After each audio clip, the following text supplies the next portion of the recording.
علی آلہ وصحبہ اجمعین ومن تبعہم بإحسان الی یوم الدین۔ اعوذ باللہ من الشیطان الرجیم، بسم اللہ الرحمن الرحیم۔ الحمد للہ الذی خلق السماوات والارض وجعل الظلمات والنور ثم الذین کفروا بربہم یعدلون۔ محترم حاضرین، آج ہمارے سامنے سبع طوال کی سورۃ الانعام ہے۔ الانعام کا معنی چوپائے، چار پیر والے جانوروں کو انعام کہا جاتا ہے۔ اس سورہ مبارکہ میں اللہ رب العالمین نے الانعام کے بعض احکامات کا بھی ذکر کیا ہے، اور الانعام جانوروں کو اللہ تبارک و تعالیٰ نے اپنی نشانی توحید اور انسانوں کے لیے بطور انعام اور احسان کے جو فراہم کیا اس کا بھی ذکر کیا ہے۔ یہ سورۃ الانعام کہلاتی ہے، جیسا کہ میں نے اس کی وجہ تسمیہ کی طرف اشارہ کیا، اور اس کی ایک وجہ یہ بھی ہے کہ اہل عرب جن کے درمیان قرآن کا نزول ہو رہا ہے، بلکہ اس وقت دنیا کے بیشتر حصے اور آج بھی ایسے ہیں کہ جانوروں کے بغیر ان کی زندگی کے معاملات انجام نہیں پا سکتے تھے۔ جانور مویشی ان کے بہت ان کی دولت تھی، زندگی کا ایک قیمتی سرمایہ تھا۔ زندگی کے معاملات کو نمٹانے کے لیے بار برداری ہو، ایک چیز یہاں اور یہاں سے وہاں پہنچانا ہو، جس میں تجارتی امور اور ضروریات زندگی بھی شامل ہے، اور خود اپنے استعمال کے لیے، غذا کے حصول کے لیے بھی ان جانوروں کا کافی انحصار تھا۔ گویا اربوں کی زندگی کا قوام اور بنیاد جانوروں سے جڑی ہوئی تھی۔ ریگستانی علاقے میں بطور خاص اونٹ کو دیکھیے کہ سواری کے بھی کام آ رہا ہے، بار برداری یعنی سامان کو یہاں سے وہاں پہنچانے کے لیے، تجارت کے لیے گھوڑوں کا استعمال، جنگ اور مقابلے میں اپنے دفاع کے سلسلے میں گھوڑے بھی اونٹ بھی یہ دونوں کام آتے تھے۔ مزید یہ کہ ذبح کر کے ان کے گوشت کا کھانا، ان کے دودھ کا استعمال، ان کے چمڑوں کا استعمال، ان کے دیگر سینگیں اور ان سے حاصل ہونے والی دوسری چیزوں کا استعمال، گویا یہ ان کی زندگی کے ساتھ لگا ہوا معاملہ تھا۔ اللہ رب العالمین نے جانوروں کا گویا اس تذکرہ کر کے، اس سورہ کا یہ نام رکھ کے اس بات کا احساس دلایا کہ تمہاری زندگی کی یہ انتہائی اہم اور ضروری چیز اللہ رب العالمین نے فراہم کی ہے۔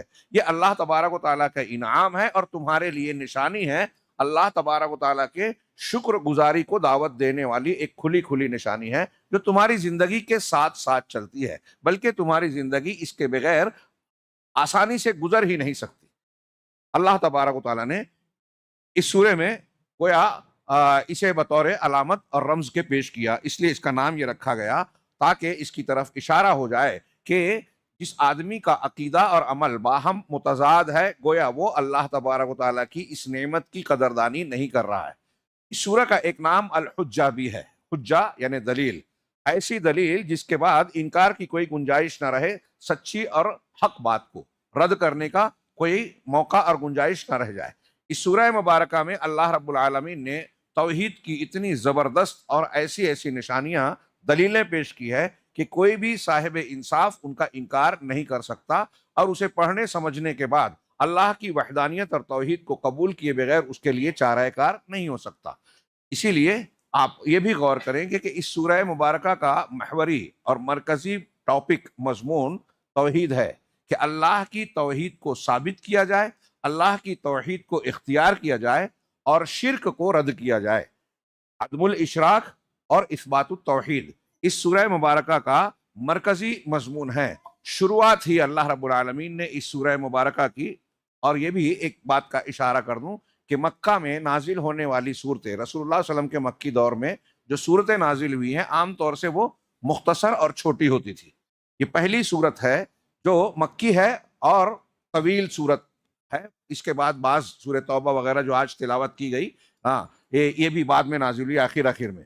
پہلی مطول صورت ہے جو مکہ میں نازل ہوئی۔ اس کا آغاز ہی اللہ رب العالمین نے اس فرمان سے کیا، الحمدللہ الذی خلق السماوات والارض وجعل الظلمات والنور ثم الذین کفروا بربہم یعدلون۔ تمام تعریف اللہ کے لیے ہے۔ حمد اور ثنا، ستائش کا تنہا مستحق صرف اللہ ہے۔ ساری خوبیاں، ساری تعریف اسی کے لیے ہے، اس لیے کہ ساری صفات کمال اس کے اندر بدرجۂ اتم موجود ہیں۔ تمام تعریف اللہ کے لیے ہے۔ ایسے تو اس کی تعریف اس اعتبار سے کہ وہ ساری چیزوں کا خالق و مالک ہے، یہاں کچھ بطور خاص بعض دلیلوں کا دلیل کے طور پر خاص چیزوں کا ذکر کیا۔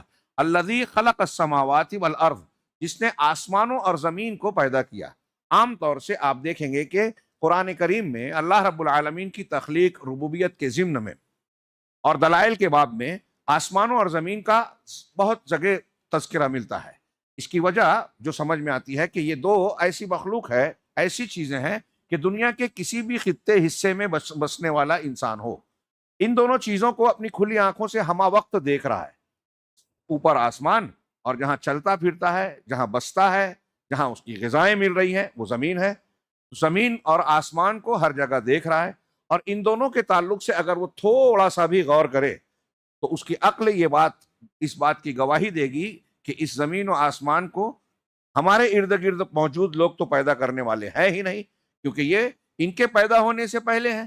جن لوگوں کو پیدا کیا، کہ جن لوگوں کو دنیا میں پوجا جاتا ہے اللہ کے سوا، دیوی دیوتا ہوں، مظاہر قدرت ہوں، انبیاء اولیاء صالحین ہوں، یہ سارے کے سارے تو خود مخلوق ہیں، یہ بعد میں پیدا ہوئے، ان سے پہلے سے آسمان اور زمین موجود ہے۔ اور پھر ان کی زندگی میں ان کی قوت و طاقت اور قدرت دیکھتے ہوئے یہ کہا ہی نہیں جا سکتا، مانا ہی نہیں جا سکتا کہ یہ لوگ آسمان و زمین کو پیدا کرنے والے ہو سکتے ہیں۔ یہ آئے، ان سے پہلے سے تھا، یہ ان میں سے اکثر جو ہیں بہت سارے اولیاء صالحین آئے اور گزر گئے، یہ گزر گئے اور یہ آسمان اور زمین اور یہ نظام قائم ہے، اس کا مطلب ان کو چلانے والا کوئی اور ہے۔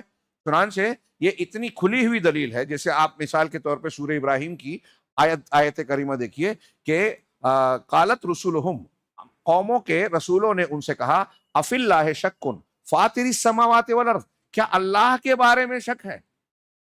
اللہ کے بارے میں یہ لوگ شک کر رہے ہیں یا کوئی شک شبہ کی گنجائش ہے؟ کون اللہ؟ فاطر السماوات والارض، وہ جو آسمانوں اور زمین کا پیدا کرنے والا ہے۔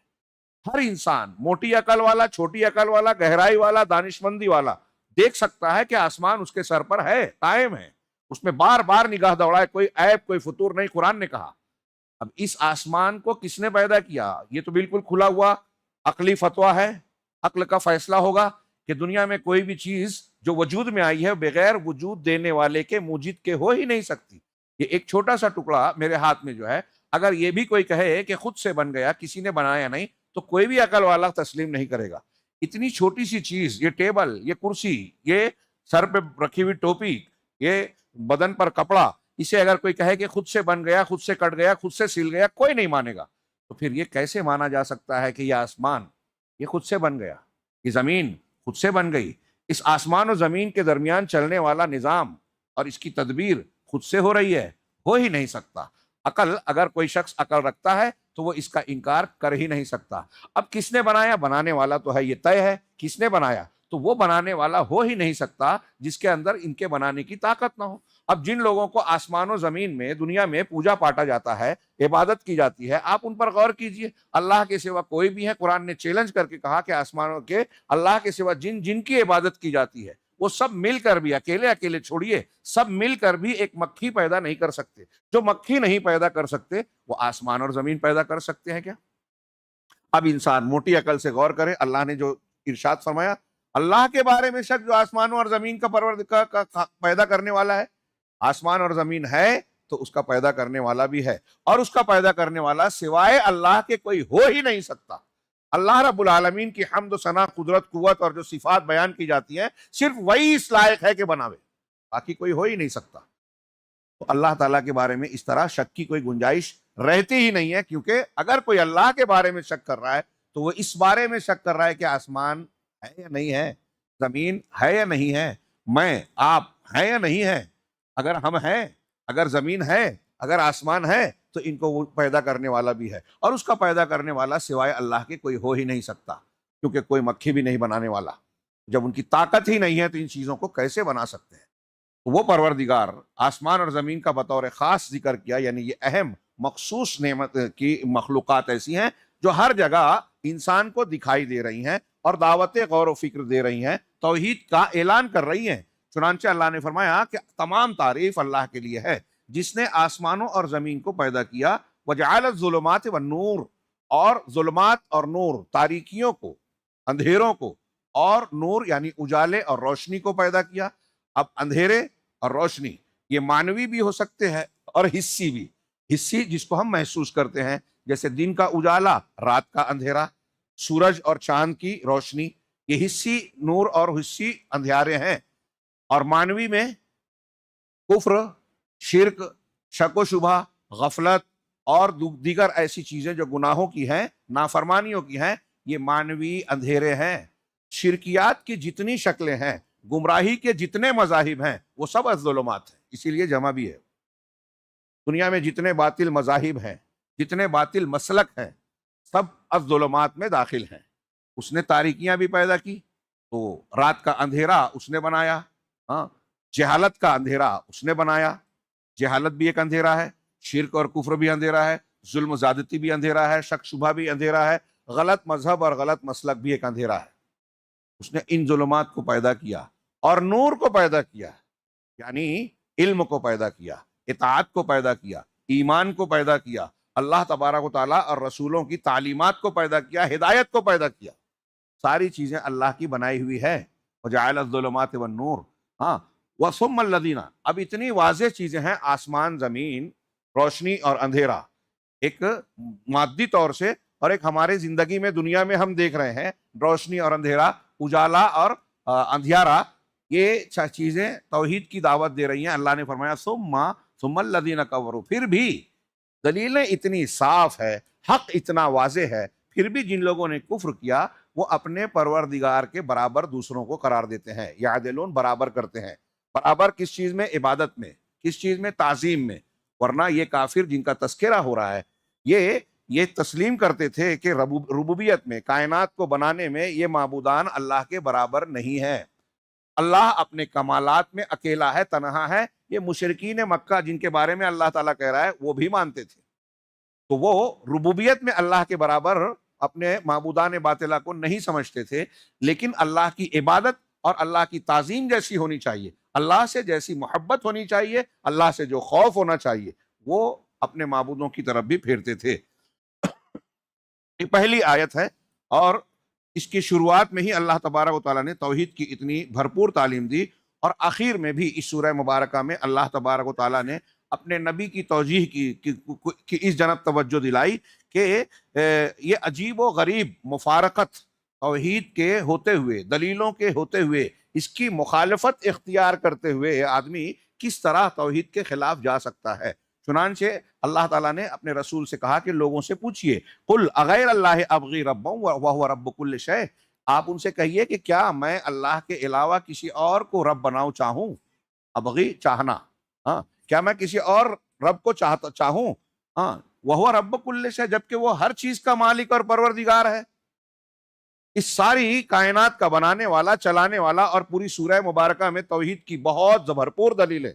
ان سب دلائل کے ہوتے ہوئے اس رب کو، جو حقیقت میں دلائل کی بنیاد پر، عقل و دانش کی بنیاد پر، ہر اعتبار سے فطرت کہہ رہی ہے کہ عبادت کے لائق وہی ہے، کائنات کا نظام چلانے والا وہ ہے، تو وہ رب ہے، کسی اور کو میں رب چاہوں؟ ساری چیزوں کا مالک وہ ہے، کسی اور کو اس معاملے میں مالک بنا لوں؟ کیسے ہو سکتا ہے دنیا میں؟ ہاں، آپ دیکھیے کہ اگر کوئی شخص، جیسے آپ کے والد ہیں، آپ اپنے والد کو سارے دلائل موجود ہوں، قرائن موجود ہوں، شواہد موجود ہوں، آپ کہیں کہ میں ان کو نہیں، ان کو ابا بولوں گا، یہ ایک چھوٹی سی مثال پوری مطابقت نہیں رکھتی سمجھانے کے لیے کہ اپنے باپ کو باپ نہ کہہ کے اگر کوئی کسی اور کو باپ کہے، یا یہ کہے کہ یہ بھی ابا اور یہ بھی ابا، تو کہے گا کہ یہ اپنے ماں باپ دونوں کو گالی دے رہا ہے، دونوں کی حق تلفی کر رہا ہے۔ یہ تو ایک چھوٹا سا نمونہ ہے ربوبیت کا، والدین کا۔ اللہ تبارک و تعالیٰ کی ربوبیت جو ہے، اس میں تو کوئی شریک بھی نہیں ہے، خود ماں باپ کو بھی دینے والا وہی ہے۔ یعنی اس آیت میں اللہ نے کہا کہ نبی صلی اللہ علیہ وسلم پوچھئے کہ میں کیسے اللہ کے علاوہ کسی اور کی عبادت کروں، جبکہ وہ آسمان زمین اور پوری کائنات کا مالک ہے، پوری کائنات کا نظام چلا رہا ہے۔ اس میں اللہ تبارک و تعالیٰ کی وحدانیت کا کھلا اس بات ہے، اور اس بات کا اعلان ہے کہ عبادت کے لائق اکیلا صرف اللہ تبارک و تعالیٰ ہی ہے۔ اس سورہ مبارکہ میں، ہاں، اس سورہ مبارکہ میں اللہ نے 3 قسم کے لوگوں کو، انسانوں کی 3 کیٹیگریز کو خطاب کیا ہے۔ پہلا، نمبر 1، الملحدین والمادین منکر الوجود، منکری وجود اللہ، وہ ملحدین، الہاد کہتے ہیں بے دینی کو، اللہ کا انکار کرنے والوں کے لیے یہ الہاد ہوتا ہے مائل ہو جانا، حق سے پھر جانا۔ اس کا استعمال بے دین اور ایسے بے دینوں کے بارے میں استعمال ہونے لگا ہمارے اردو میں بھی، جو اللہ کا خالق و مالک کا انکار کرتے ہیں۔ تو ملحدین اور مادیین جو اللہ کے وجود کا ہی انکار کرتے ہیں، ایک ان سے خطاب کیا ہے، اور ایسے لوگ بہت کم رہے ہیں کائنات میں، تاریخ میں۔ ہاں، دوسرے عباد الاسنام یعنی بت پرست، جو بتوں کی پرستش کرتے رہے۔ تیسرے اللہ پر ایمان رکھنے والے عقیدے کے اعتبار سے تو اللہ کو مانتے ہیں، لیکن انہوں نے اللہ کی توحید کو اپنی زندگی میں سلوک اور عمل کے اعتبار سے نافذ نہیں کیا، توحید کے تقاضے کو اختیار نہیں کیا۔ اور یہ ساری جو اس میں ایسے مومنوں کے ساتھ خطاب ہے، ہاں، یہ اس بات کی تعلیم دیتی ہے کہ ہمارے عقیدے کو کلی طور سے زندگی کے ہر گوشے میں اپنا اثر رکھنا چاہیے یا اس کو اختیار کرنا چاہیے۔ یہ اس زمانے کے لوگوں کے ساتھ قیامت تک کے معاشروں کو خطاب کر رہا ہے اللہ تبارک و تعالیٰ، جو اللہ کا انکار کرتے ہیں، وجود کو نہیں مانتے، وہ جو شرک کرتے ہیں، بت پرستی کریں یا کسی اور غیر اللہ کو پوجیں، یا تیسرا وہ شکل جو ہم اور آپ جیسے دعوے دار ہیں مسلمان ہونے کے، اسلام اور ایمان کا، توحید کو ماننے کا دعویٰ تو کر رہے ہیں، لیکن ان کی زندگی میں، اعتقادات میں، باتوں میں، معاملات میں توحید کے اثرات نہیں ہیں۔ تو اللہ تعالیٰ اس سورہ مبارکہ میں ان کو بھی خطاب کر کے جھنجھوڑ رہا ہے کہ توحید کو اپنی زندگی میں پورے طریقے سے اختیار کیا جائے، جنت میں جانے کے لیے ضروری ہے۔ یہ سورہ مبارکہ دعوت کے اصولوں کے گرد بھی گفتگو کرتی ہے، یعنی الوہیت، وحی، رسالت اور بعث و جزا۔ اللہ تبارک و تعالیٰ کو ہی عبادت کی جائے، اور وحی و رسالت پر ایمان رکھا جائے، اسی کو قانون مانا جائے جو اللہ نے اتارا، جو رسول نے بتایا، اور بعث و جزا یعنی دوبارہ زندہ کیا جانا ہے، اور اللہ تبارک و تعالیٰ اچھوں کو اچھا اور بروں کو برا بدلہ دے گا۔ یہ مضمون اس سورہ مبارکہ میں جو دعوت کے بنیادی عناصر ہے، ایک انسان کے سدھارنے کے لیے یا اس کے دین کی عمارت کو قائم کرنے کے لیے، یہ عناصر انتہائی ضروری ہے جو اس سورہ مبارکہ میں بیان کیے گئے ہیں، جیسا کہ عام طور سے مکی صورتوں میں آپ کو یہ مضمون ملے گا۔ ہاں، مگر فرق یہ ہے کہ اس سورہ مبارکہ میں جو ایک طویل مضمون بیان کرتی ہے، اس میں یہ ان باتوں کو ثابت کرنے کے لیے اللہ رب العالمین نے دو اسلوب اختیار کیے ہیں، دو طریقے اور انداز۔ ایک اسلوب التقریر، صاحب کتاب نے کہا اسلوب التقریر یعنی بیانیہ انداز، اور دوسرا اسلوب التلقین، تلقین کرنے کا کہ آپ ایسا کرو، ایسا کرو، تلقین تاکید اور حکم دینے والا، ہدایت دینے والا طریقہ کار۔ ایک تقریری انداز یعنی آپ غور کریں اللہ رب العالمین نے بیان کیا، اور ایک تلقینی انداز یعنی اللہ حکم دے رہا ہے، بیان کر رہا ہے۔ اسلوب تقریر اس سلسلے میں جو تقریری انداز ہے، بیانیہ انداز ہے، اس میں اللہ کے وجود پر دلائل پیش کیے گئے ہیں اس سورہ مبارکہ میں، کہ اللہ موجود ہے اور اللہ وحدہ لا شریک ہے، وہی عبادت کے لائق ہے۔ اس پر دلیلیں پیش کی گئی ہیں۔ کیسی دلیلیں؟ جس پہ کوئی بھی انسان غور و فکر کر سکتا ہے کائنات میں، اور اس میں کائنات میں جتنی مخلوقات موجود ہیں ان میں غور و فکر کر سکتا ہے۔ اسی طرح اللہ کی مطلق قدرت، اور کائنات میں اللہ تبارک و تعالیٰ جو تصرفات اور انتظام کر رہا ہے، رات و دن کی گردش، جانوروں کا اور مختلف لوگوں کا پیدا ہونا، موت مرنا، ہاں، قوموں کا عروج و زوال، اچھے لوگوں کا اچھا انجام، برے لوگوں کا عذاب سے دوچار ہونا، اور ایسے مختلف معاملات جو ہم دیکھتے ہیں اور تاریخ سے جانتے ہیں، ان چیزوں کو رب العالمین نے اس میں بطور دلیل اور اس کے پیش کیا۔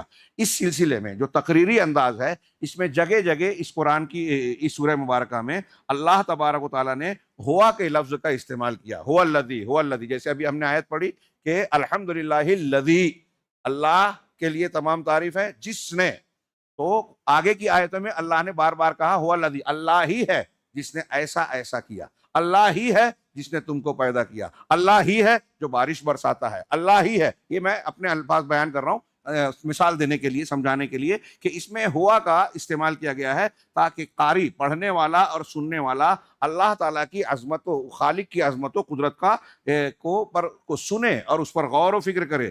گویا کہ یہ آیتیں جو ہیں سورہ انعام کی، جس میں ہوا الذی کر کے خطاب کیا گیا ہے، یہ ایک انسان کے سامنے ایک جیتا جاگتا نقشہ اور تصویر پیش کرتی ہے کہ انسان اپنی آنکھوں سے اللہ کی قدرت کا مشاہدہ کر رہا ہے، اور جب دیکھے گا تو اب حقیقت تک، سچائی تک، توحید تک آسانی سے پہنچ جائے گا، اس کا اعتراف کرے گا۔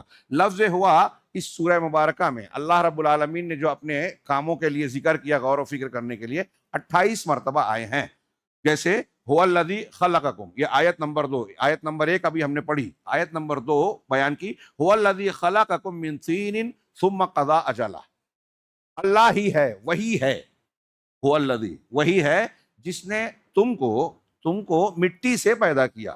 کا دو معنی اہل علم نے بیان کیا، ایک تو یہ کہ آدم علیہ السلام سے نسل چلی انسانوں کی، اور اللہ نے آدم علیہ السلام کا ڈھانچہ یا جسم مٹی سے بنایا۔ ہاں، اس کی تفصیل قرآن کی آیتوں میں اور حدیثوں میں موجود ہے، کھنکھناتی مٹی، چکنی مٹی اور ایسی مٹی، تو مٹی سے بنایا۔ ایک تو یہ کہ آدم کو مٹی سے بنایا اور نسل انسانی جو ہے آدم سے چلی۔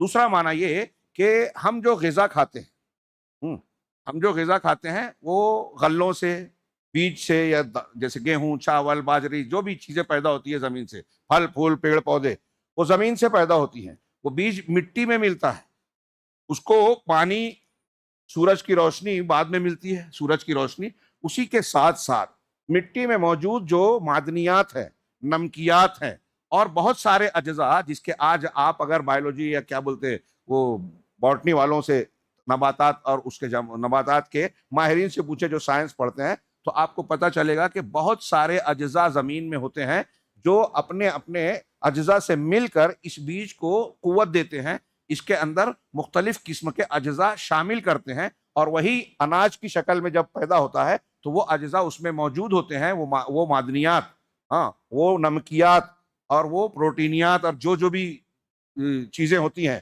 وہ ساری چیزیں ہمارے جسم کی ضرورت ہیں۔ وہ دانے کی شکل بن کے ہمارے لیے، ہمارے غذا کے لائق بنتے ہیں، قوت والی، ضرورت والی، بیماریوں سے بچانے والی، اور جب ہم اسے کھاتے ہیں تو ہمارے بدن میں اسی سے خون بھی بنتا ہے، اسی سے نطفہ بھی بنتا ہے۔ وہ نطفہ کہ جب مادر رحم میں جاتا ہے تو اسی کے کیڑے سے بچے استقرار حمل ہوتا ہے اور بچے کی ولادت ہوتی ہے۔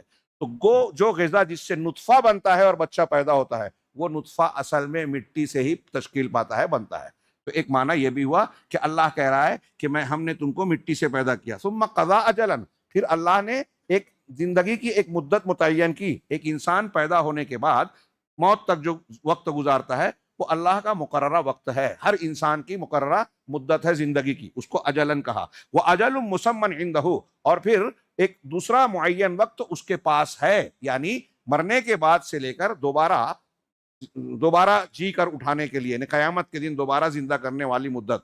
تو ایک مدت وہ ہے کہ ہم ماں کے پیٹ سے پیدا ہونے کے بعد زندگی گزار رہے ہیں، یہ اجل ہے۔ پھر اس کے بعد اجل مسمى، متعینہ مدت، مرنے کے بعد دوبارہ قیامت جب واقع ہوگی تو قبروں سے اٹھائے جائیں گے۔ ثم انتم تنظرون، پھر بھی تم لوگ شک کر رہے ہو کہ دوبارہ اٹھائے جاؤ گے؟ یا اللہ رب العالمین کی قدرت میں یہ ہے کہ نہیں ہے؟ جس نے پہلی مرتبہ بنایا اسے لیے دوسری مرتبہ پیدا کر دینا کون سی بڑی بات ہے؟ یہ آیت نمبر 2 تھی۔ آیت نمبر 3 میں اللہ نے فرمایا وَهُوَ اللَّهُ فِي السَّمَاوَاتِ وَفِي الْأَرْضِ، وہ وہی اللہ ہے آسمانوں میں بھی اور زمین میں بھی۔ اب یہاں بھی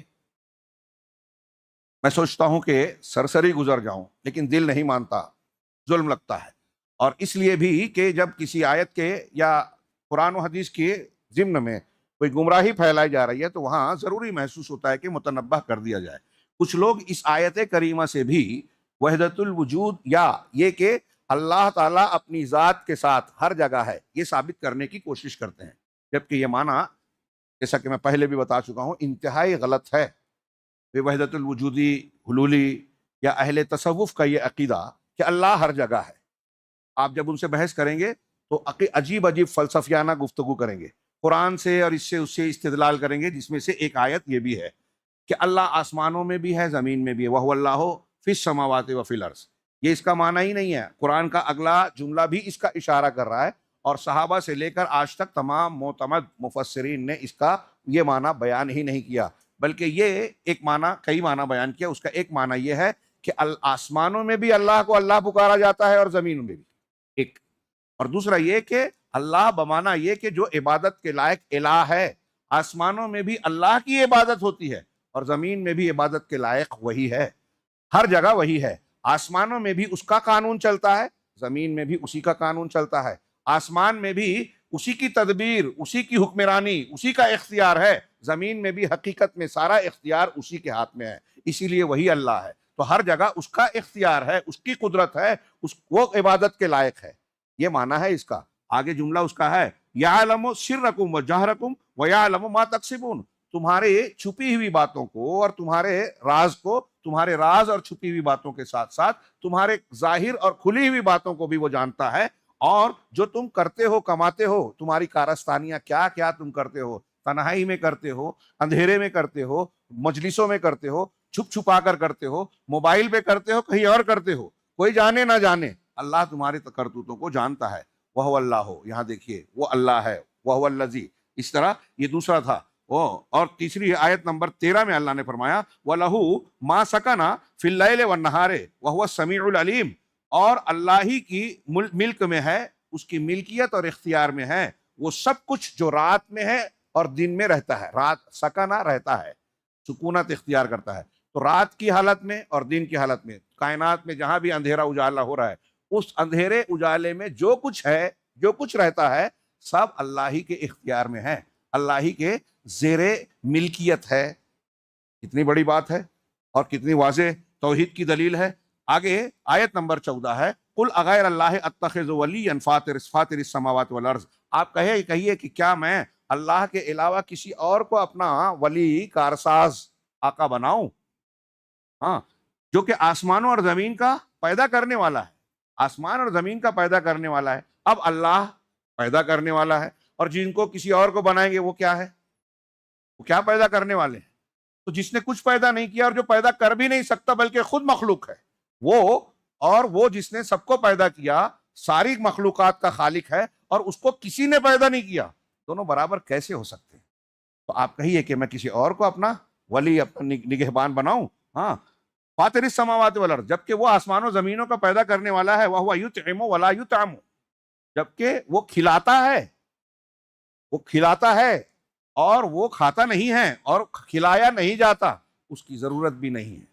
ہاں، اس کی ضرورت بھی نہیں ہے. یہ چھوٹی بات نہیں ہے، بہت بڑی دلیل ہے. حضرت عیسیٰ علیہ السلام، شاید اسی میں یا پیچھے کسی صورت میں آیت ہے کانا یاکلان الطعام، حافظ صاحب کے سورہ مائدہ میں یا سورہ نساء میں، مائدہ میں ہم پڑھ چکے سورہ مائدہ کل. اس میں ایک دلیل دی اللہ رب العالمین نے. حضرت عیسیٰ اور حضرت مریم علیہ السلام کو نصارہ الہ بناتے ہیں، تو اللہ نے ان کی الوہیت کا رد کرتے ہوئے بہت سی دلیلیں دی. ایک دلیل یہ دی کہ وہ دونوں کھانا کھاتے تھے. شاید میں پچھلے سال بیان کر چکا ہوں. وہ دونوں کھانا کھاتے تھے. پھر سے یادہ ہو جائے تو سوال یہ ہے کہ آپ غور کیجئے کہ قرآن جیسی عظیم کتاب میں، اللہ کے کلام میں، کسی انسان کے بارے میں یہ کہنا کہ وہ کھانا کھاتا تھا، کوئی ایسے صرف یہ سرسری خبر ہو سکتی ہے کیا؟ آپ اور ہم بھی کھانا کھاتے ہیں. اللہ تعالیٰ کہہ رہے تھے عیسیٰ اور حضرت مریم علیہ السلام یہ دونوں بھی کھانا کھاتے تھے. تو کیا یہ سرسری سی ہلکی سی بات ہے؟ نہیں، یہ توحید کی دلیل ہے. کھانا کون کھاتا ہے؟ جس کو بھوک لگتی ہے. بھوک لگنا گویا ایک احتیاج ہے، محتاجگی اور ضرورت ہے، بشری صفت ہے، انسانی صفت ہے، اللہ کی صفت نہیں ہے.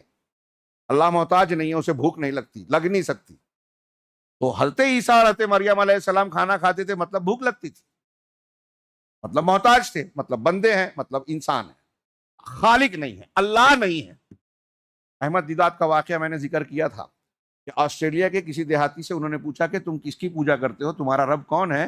تو اس نے جواب دیا میرا رب وہ ہے، آسٹریلوی زبان میں. تو اس کا ترجمہ کیا نام ہے احمد دیدات صاحب نے کیا کہ میں اس کی پوجا کرتا ہوں، اس کو رب مانتا ہوں جس کو پاخانے کی حاجت نہیں ہوتی. احمد دیدات نے کہا کہ یہ سن کر ہو سکتا ہے کسی کو برا لگے، کوئی ہنسے گا، لیکن اس دیہاتی کے اس جواب پر جب غور کیجئے تو لندن، امریکہ، واشنگٹن اور کہیں ہاں بسنے والے جو مہذب دنیا کے مشرک ہیں ان سے زیادہ اونچا یہ دیہاتی نظر آئے گا. اس نے وہی بات کہی جو قرآن نے یہ کہی کانا یاکلان الطعام، لیکن وہ ہلکے انداز میں کہہ رہا ہے. انسان ہے، اللہ کا کلام ہے، یہ تو اعلیٰ انداز میں کہا جا رہا ہے. اس نے کہا کہ پاخانہ نہیں لگتا، دوسرے معنی میں جو کھانا نہیں کھاتا. میرا رب وہ ہے جس کو کھانے کی حاجت نہیں ہوتی، جو کھانا نہیں کھاتا، یہ کہنا چاہ رہا ہے. اور اس نے دوسرا کہا کہ جس کو جو کھائے گا تو اس کو پاخانے کی بھی ضرورت پڑتی ہے. تو میرا رب وہ ہے جس کو پاخانے کی حاجت نہیں، مطلب کھانے کی بھی ضرورت نہیں. یہ اللہ نے فرمایا وَهُوَ يُطْعِمُ وَلَا يُطْعَمُ، کہ وہ اللہ ہی ہے جو کھلاتا ہے اور کھلایا نہیں جاتا.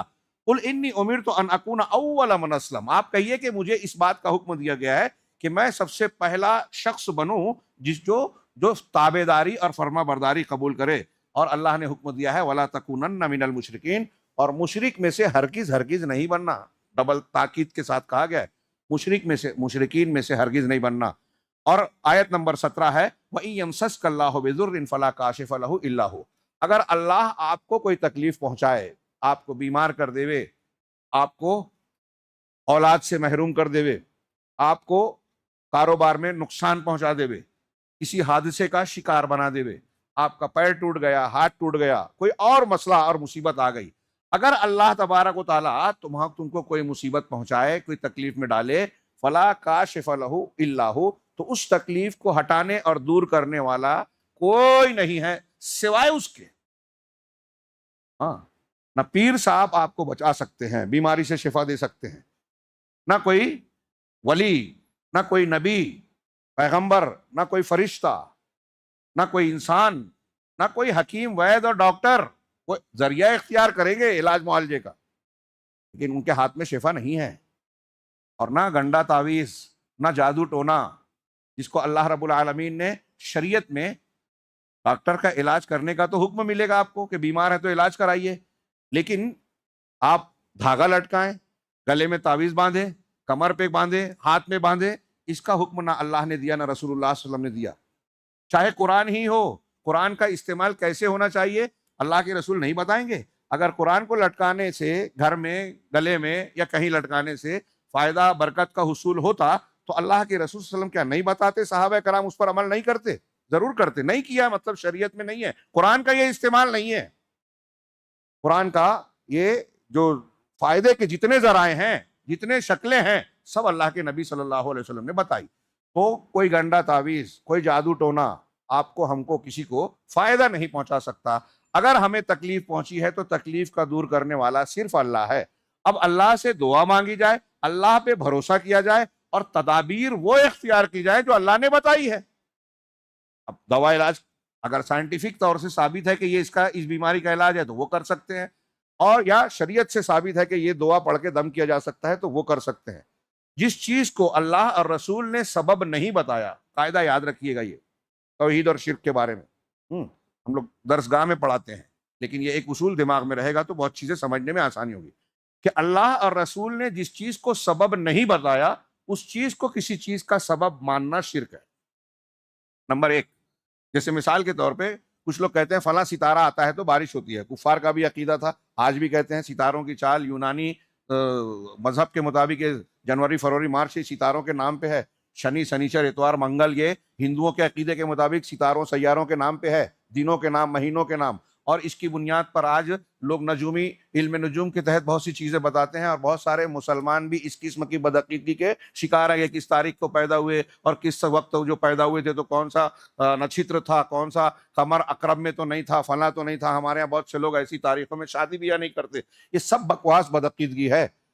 اب کوئی یہ کہتا ہے کہ فلاں ستارے سے ہماری قسمت بگڑ جائے گی، اس تاریخ میں شادی کرنے سے ہماری شادی بگڑ سکتی ہے، یا فلاں کام کرنے سے کام بگڑ سکتا ہے، تجارت ٹھیک نہیں ہوگی. آج ہم دیکھتے ہیں کہ بہت سارے غیر مسلم ٹی وی چینل پر ہو جاتا ہے، روزانہ وہ پروگرام چلتا ہے کہ آپ فلاں تاریخ کے ہیں تو آج گھر سے نہ نکلیں، آپ کے لیے فلاں رنگ اچھا ہوگا، اور یہ کھانا نہیں کھانا، اور فلاں چیز نہیں کرنا، کسی سے بحث نہیں کرنا، کوئی لین دین آج نہیں کرنا، آپ کے لیے اشبھ ہے. ساری چیزیں ستاروں کی بنیاد پر. اللہ اور رسول اللہ صلی اللہ علیہ وسلم نے ستاروں کو قسمت اور دنیا کے معاملات پر اثر انداز ہونے والا سبب نہیں بتایا ہے. کوٹ کیجئے، نہیں بتایا ہے. اس لیے اس کو سبب ماننا کہ اس ستارے کی چال کی وجہ سے میری قسمت خراب ہو گئی، فلاں کی موت ہو گئی، فلاں کام بگڑ گیا، اگر کوئی ایسا کہتا ہے تو وہ شرک کر رہا ہے. اللہ کے رسول نے کہا کہ جو شخص یہ کہتا ہے، حدیبیہ کی صبح میں کہا تھا کہ ہم کو فلاں ستارے اور نچھتر کی وجہ سے بارش ملی، اس نے اللہ کا انکار کیا اور ستارے پر ایمان لایا. اور جس نے یہ کہا کہ اللہ نے بارش دی، اللہ کے فضل اور رحمت سے بارش ملی، وہ اللہ پر ایمان لانے والا، ستارے کا انکار کرنے والا ہے. ایک دم کلیئر. اور یہ آپ کو قرآن میں بہت جگہ ملے گا. بہت جگہوں پر یہ غلطی لوگ کرتے ہیں. آپ نے پیسہ کمایا، آپ کہتے ہیں میں نے کمایا. اب یہاں ایک چیز پہلی میں نے بتائی کہ جو سبب نہیں ہے اس کو سبب ماننا. جو سبب ہے، جیسے میں نے بھی کمانے والی بات کہی، تو سبب ہے، واقعی سبب ہے، ڈاکٹر نے آپ کا علاج کیا، آپ پیسہ روپیہ کما رہے ہیں، لیکن اب آپ یہ کہہ رہے ہیں کہ ڈاکٹر نے شفا دے دی، سبب کو اصل ماننا۔ ہوں، میں نے ابھی ایک جملہ نقل کیا تھا کسی سلف میں سے، کسی کا بڑا پیارا جملہ ہے کہ دنیا کے اکثر لوگ نعمت پر توجہ دیتے ہیں اور نعمت دینے والے کو بھول جاتے ہیں۔ شرک یہیں سے شروع ہوتا ہے کہ ڈاکٹر نے آپ کا علاج کیا، اب آپ ڈاکٹر کو بھگوان مان لیں۔ گراہک آیا تو ہمارے یہاں کی قوم بولتی ہے کہ گراہک کو ہم بھگوان مانتے ہیں۔ سانپ سے نقصان ہو رہا ہے وہ بھی بھگوان، گائے دودھ دے رہی ہے وہ بھی بھگوان، یعنی نفع کا جو ذریعہ بن رہا ہے، نقصان کا جو سبب بن رہا ہے، شفا کا جو ذریعہ بن رہا ہے، کمانے کا جو ذریعہ بن رہا ہے، گاہک، اس کو لوگ مسبب کو چھوڑ کر اس سبب کو پوجنے لگے۔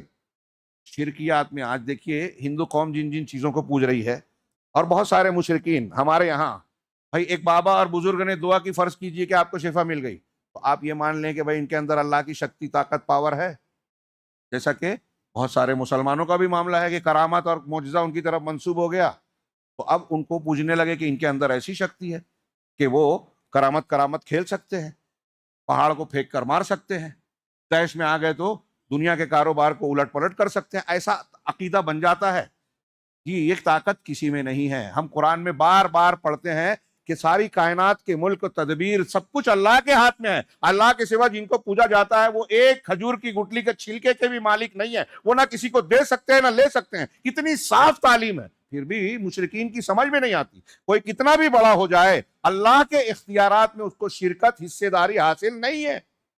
قرآن کہتا ہے کہ وَالَّذِينَ تَدْعُونَ مِن دُونِهِ مَا يَمْلِكُونَ مِن قِطْمِيرٍ، قرآن کہتا ہے سورہ بنی اسرائیل میں کہ ایک ذرے کے بھی مالک نہیں ہے اللہ کے سوا جن جن کی پوجا کی جاتی ہے، پوری کائنات کے لوگ۔ کیا ہے سورہ سبا کی آیت، اس میں دیکھیے کہ نہ کوئی اللہ کے سوا جن کو پوجا جاتا ہے، نہ وہ ذرے کے برابر کسی چیز کے مالک ہیں آسمان زمین میں، نہ ان کی پارٹنرشپ ہے، نہ ان کی مدد ہے اس کائنات کو چلانے بنانے میں، اور نہ ہی ان کو سفارش کا خود سے اختیار ہے کہ کسی کی سفارش کر دے جب تک اللہ اجازت نہ دے۔ صرف ایک آیت جس کی طرف میں نے اشارہ کیا ہے اختصار کی وجہ سے، بہت مختصر میں اگر اس پر غور کر لے تو انتہائی کھل کر یہ مضمون سامنے آ جاتا ہے کہ اللہ تبارک و تعالیٰ کے علاوہ کسی سے مانگنی چاہیے۔ تو بہرحال میں قاعدہ یہ سمجھا رہا تھا کہ جو سبب نہیں ہے اسے سبب ماننا شرک ہے، اور جو سبب ہے اسے اصل ماننا بھی شرک ہے۔ اللہ تبارک، جیسے ڈاکٹر سے شفا ملی تو آپ یہ کہیے الحمدللہ اللہ نے فلاں کے ڈاکٹر کے ذریعے سے شفا دے دی۔ اب دیکھیے وہ وَمِنَ النَّاسِ مَن يَتَّخِذُ مِن دُونِ اللَّهِ اندادا، سورہ بقرہ کی ایک آیت ہے کہ لوگوں میں کچھ ایسے ہیں جو اللہ کے سوا دوسروں کو ہمسر بناتے ہیں۔ حضرت ابن عباس اس آیت کی تفسیر میں شرک اصغر کی کئی شکلیں بیان کرتے ہیں، حالانکہ آیت شرک اکبر کے بارے میں، لیکن وہ کہتے ہیں کہ اگر کوئی کہتا ہے کہ میرے گھر میں کتا نہیں ہوتا، بطخ نہیں ہوتی تو چوری ہو جاتی، شرک ہے۔ نوٹ کیجئے یہ جملہ ہمارے یہاں کتنے لوگ، کتنے توحید کے دعوے دار لوگ بھی کہتے ہیں اس طرح بے توجہی میں کہ کتا نہیں ہوتا تو چوری ہو جاتی، ڈرائیور نے صحیح وقت پر بریک نہ مارا ہوتا تو آج ہم مر جاتے، ایکسیڈنٹ ہو جاتا۔ آگے پیچھے الحمدللہ بولیے، یہ کہیے کہ اللہ نے توفیق دی، اللہ کی توفیق سے ایسا ہوا، ماشاءاللہ ایسا ہوا۔ ڈاکٹر وقت پر آیا، دوا دے دی، اللہ نے اسے توفیق دی، ڈاکٹر نے خود نہیں کیا۔ یہ اللہ تبارک و تعالیٰ ہے جس نے اس کو ڈاکٹر بنایا، یہ اللہ تبارک و تعالیٰ جس نے اس کو آپ کو وقت پر پہنچایا، یہ اللہ تعالیٰ ہے جس نے اس کو صحیح دوا کی تشخیص کی توفیق دی۔ اصل اللہ ہے، یہ ہمیشہ یاد رکھنا چاہیے۔